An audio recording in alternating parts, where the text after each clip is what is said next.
again. This week, we're gonna go over custom paint. This is a Yeti bucket I done a few months back. It's been sitting around. Need to get it back to the guy who owns it, Captain Jerry Supel. Shout out Historic Coast Outfitters, some of the best in the biz.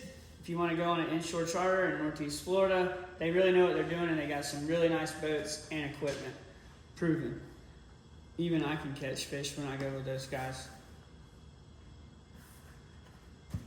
I mean, I catch my own fish, but you catch fish with them guys too. We also have a youth athletic baseball helmet we're about to do up in some cool colors, freehand art. Buddy Chester dropped off his old school open face helmet that we're gonna do a 70s metal flake theme with some lace and photo transfer. We also dug up some of our boards that are laying around that we're gonna be finishing up and sending out. See who wants them. If you want a board, let us know. They're not cheap. If you got one, consider yourself special. I got a lot of time in them. Some of them skateboards I have weeks in doing. Freehand, multi-layers, all the candies, all the flakes, all the airbrush and stencil work that went into it. Some of them are gold leafed. They're cool, but it's hard to make a profit. So, you know, at the end of the day, if you got one, I don't know how many more I'll be doing. If I do these, it might be Christmas presents. Who knows? Back to the bucket. I had this thing finished up 6 months ago and tried to get Captain Justin Anderson from Historic Coast Outfitters, aka my homeboy Squiggy, to pick it up. He's a busy dude. He fishes a lot. I get it. That's what he does for a living. I went fishing with him several times this past year too. I know he's a busy guy. Just had an awesome trip to Louisiana. But it's done. It just needs to go back to suit. Now that it's here, I want to put a blue crab on top of it, maybe freehand, and do some artwork with it up here or down here. We left the lid transparent. I got the red bass vibe going down the side, all airbrushed. Looks pretty cool. I think you could use just a little something more right on top before we send it home. Appreciate you being patient with it. I guess I'll have to deliver it since Captain Squiggy's so busy. We'll make it happen. We'll get it to you soon. That's my disclaimer. So as you see, turned out pretty cool. Wood grain. And then left the Yeti. So first things first, I'm going to take and scuff this thing up with 600 grit, smooth it out, mow everything down, any kind of texture. This is also going to help the next layer of paint adhere to it and make it just nicer and slicker. It's going to look like I ruined it though, watch.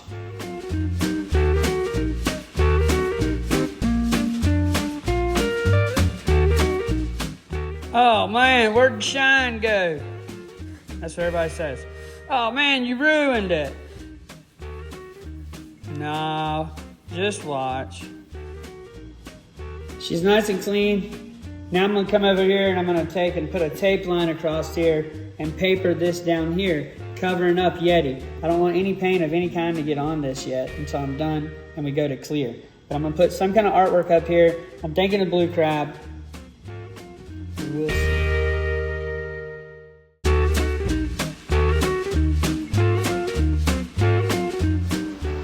This is where it gets a little tricky, and I do things definitely unorthodox with my artwork. I've been known to pick up a paintbrush and get my Bob Ross on. I see stuff a little bit different than some people do, and I can look at something and draw it, but a lot of times most of the stuff just comes right out of my head. So I'll do a time lapse and I'll try and give y'all a little breakdown and y'all can keep up with how I do my artwork.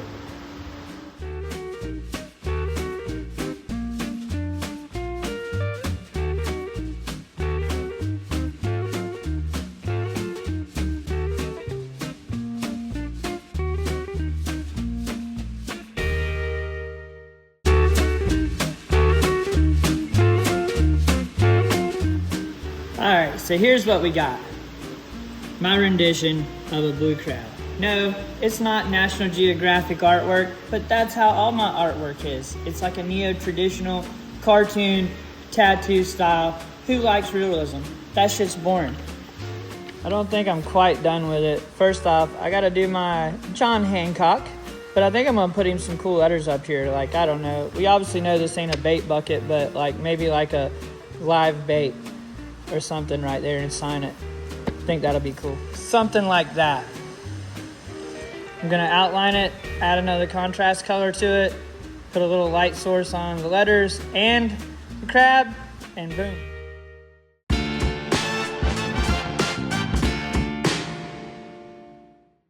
So, stopped by the shop, weather's crap, I had a delivery, my whole front end for my square body came. I got the crab wrapped up last night, but figured I'd stop by and at least check out my parts because every one of them, I mean every one of them that I get delivered looks like the box, the freight was ran over by a damn tractor, a tractor trailer, and a forklift that loads them. They're like, oh yeah, that one goes to Shantytown.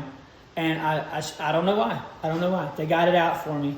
But before we slid out of here yesterday, we had a little visitor from our old pal from LA, and I ain't talking about Los Angeles, I'm talking about Lawdy, Florida, old Thomas Tatum, SuperDuperSouth, Mr. Scooter himself. He came by, and of course, hey old pal. What's up? What the hell? Hey man, I know you're busy. What the hell do you have here? Look, man, I know I ain't came and seen you in a while here, and I'm not just trying to use you, but I've got me another carton body here, and you did such a jam-up job with the last one. What's up with the other one, dude? It's still good, man, but I'm a green month, man. I need 2 painted bodies. That's why I can't roll with this black. You know, I'm not Dale Earnhardt quite yet. So I'm thinking, man, I know you're busy. I know you're busy. Run to the back, I at least gotta look stylish, man. I'm thinking some cowboy shit. I can cowboy up for sure, man. We can do something bright on top, something like your helmet, but cooler. Yeah, still kind of match a little bit too. Yeah. Of course, you're not going to charge me for this. So if this, I get Can you take it off? So yeah. we can swap one for one. Yeah, absolutely. All right, bet, dude. So I appreciate you. Give me a week or so. Well, I ain't gonna rush you. I'll try to bust up this other one. Yeah, send it, destroy it. We told everybody we're gonna destroy it, dude. Of course, you're not going to charge me for this. So if this, I get the money. He came by here looking for that discount. He wanted that discount. We gonna give him that tail light discount. When I see your tail lights, that shit don't count. This one, I think I'm gonna do some kind of cool Western theme. I said some cowboy shit. That might have been, you know, not the right phrase because we're still gonna be pretty flamboyant. I'm talking about that Ric Flair drip. There's 30 of them out there. You look across there and guess what? Oh yeah, that's him. Oh, he might be in the back. He might be leading. He might be out there fist fighting in the field with somebody that he done made mad. It happens. I've seen it. Hell of a car driver. He's a character to say the least. He likes it loud, he likes it fast, he likes it flashy, and we do too. And just like Thomas, I'm a firm believer in if you're not up front and you're in the back, at least you look fast and you look good and you look like you know what you're doing. It's cool to still have something to do with it without having to be totally involved and casually be able to drop in and out, and also tie our artwork and what we do here with hot rods into something on the track. So that's a pretty cool deal. But I met Thomas years ago, dirt track racing, go-karts. My dad raced, my uncle raced, my grandpa raced, all of my cousins raced. I tried my hand at it, had a lot to do with people who do race, but found out better I just like being around it, and that's kind of more my calling. Not everybody's meant to, you know, win. For those that are wondering, you can find me at SuperDuperSouth on all platforms, specifically the YouTubes, where you can catch some badass dirt go-kart racing. Cheers. God bless. Y'all hit that subscribe.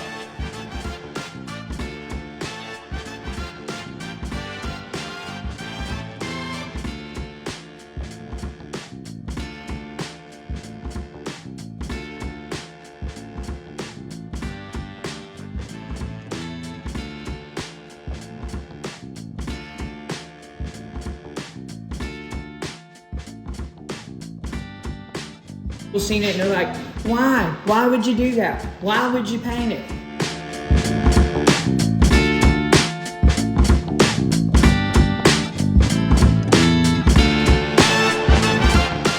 Why not? You know you would too. Is it loud?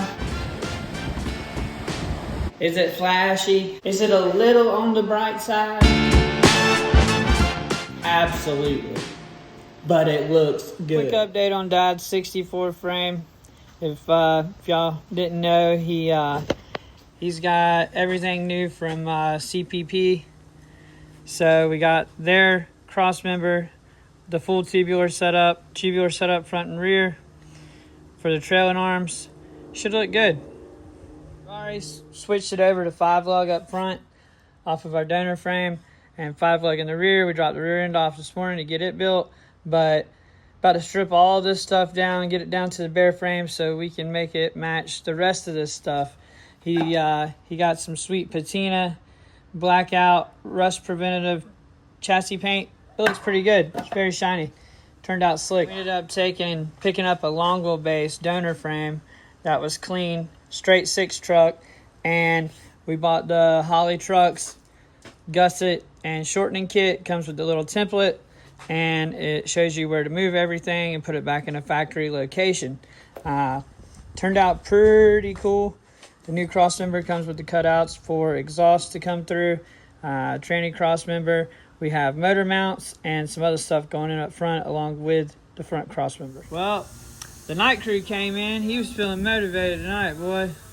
Got her stripped down to the bare frame. He's gonna get that cleaned up, get the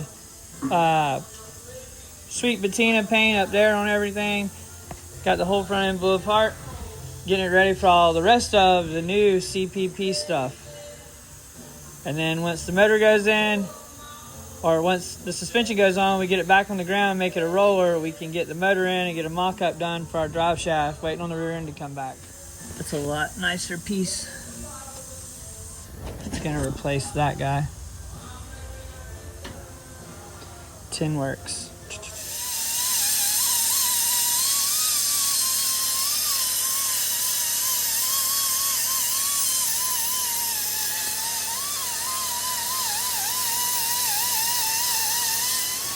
Pops has got his hands full with that 64. A lot of people don't know, that was the truck that we were building with my papa.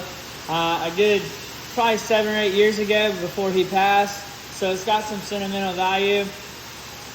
The truck's set for the past several years outside in an under construction stage and literally went bad. It was set up previously for air ride with some really high-end parts, but the chassis had grown into the ground and it was so pitted that we couldn't use any of the components. So then we got to looking at it even more, and we couldn't even use the frame. So short wheelbase frames are not that common. Our best bet was we ended up locating a really clean long wheelbase straight 6 truck that was pretty clean, needed to be pressure washed and cleaned up real good, but we sectioned the frame on it, swapped over all of our old salvageable stuff, our rear end housing, and all of our 5-lug stuff off of our original short wheelbase over to the long wheelbase. And now we have a really clean, unmolested, anybody can work on it. You know what the replacement parts are, everything to it 64. The rear end looks good, just got it back, all new axles, whole 9. We're gonna try and get some paint on it, get it sealed up so we can get it back under the truck and make it a roller again. Hopefully his brakes will be here in the next few days, and we can get it back on the ground so we can start mocking up the sheet metal, because God knows that's going to be a whole nother project.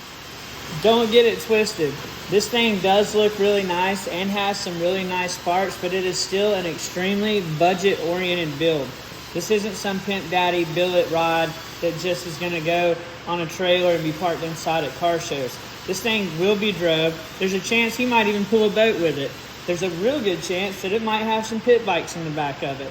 But this will just show y'all a little more of an insight that you don't have to go buy the top tier, they're awesome, like Roadster Shop chassis or a GSI chassis or all that Porterbuilt stuff. It's great if you can afford it, but I know we can't. So at the end of the day, if we're just going to be driving it and we want a really cool truck that's reliable, I think this is going to be his best bet. It's raining like crazy outside, so we figured we'd get back on this thing today. I got the rear end cleaned up last time y'all seen it. It looked pretty good. But we got to get up front and get it matching the rear. We'll go ahead and cut the front windshield out today. Try and get the roof blocked down, and we got a few spots inside the cab that we want to get cleaned up before we black them out. I also want to come in up front up here and get this area cleaned up on the underside, because we're going to paint it up to the spot weld and undercoat from there under. A lot of hand sanding.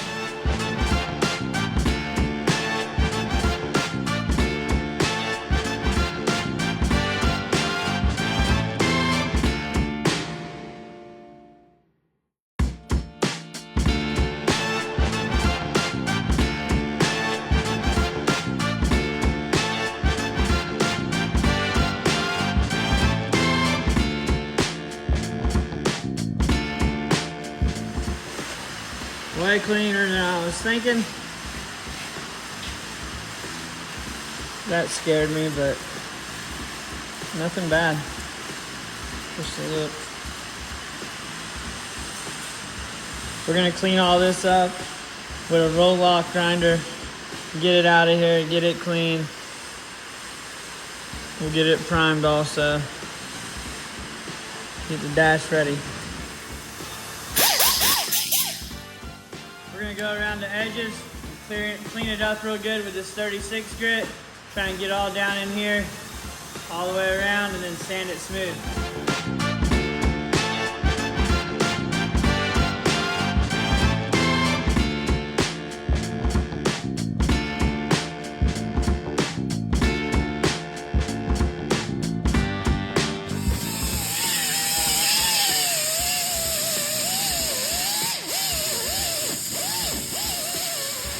Now that we got the window frame and all the old rubber gasket out and scraped clean and ground flush, the thing looks to really be in pretty good shape. I'm just gonna take some 80 grit on a DA and feather out some of the tool marks so it can be primed and it'll look like new.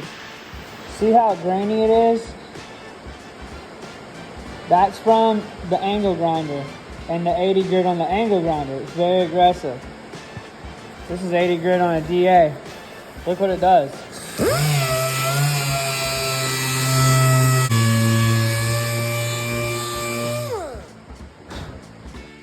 Makes it nice and smooth, dude. Perfect surface for primer to land on.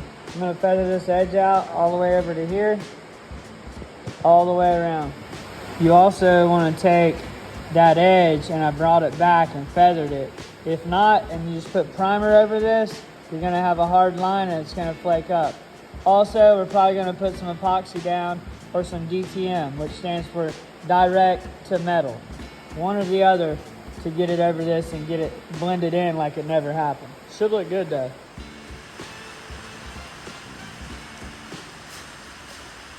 What's up guys? I came in here and got our square body doors knocked out. Smooth, 320. Hit all the rough edges, cleaned everything up inside. Back taped them. Got them looking pretty slick. We stopped by and got our new color today from Danny at Performance Paint, and I think it's gonna look good. I'm gonna stay a little late, see if we can get some color on them.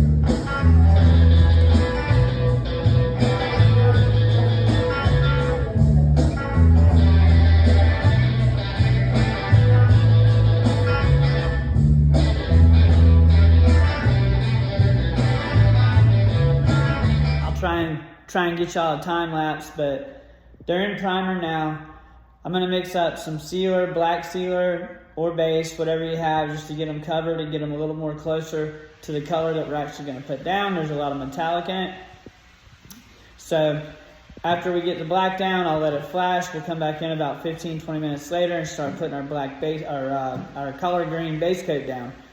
After that sets, we'll try and get 2 coats of that down, and then we'll at least hit it with 2 coats of clear and show y'all the results.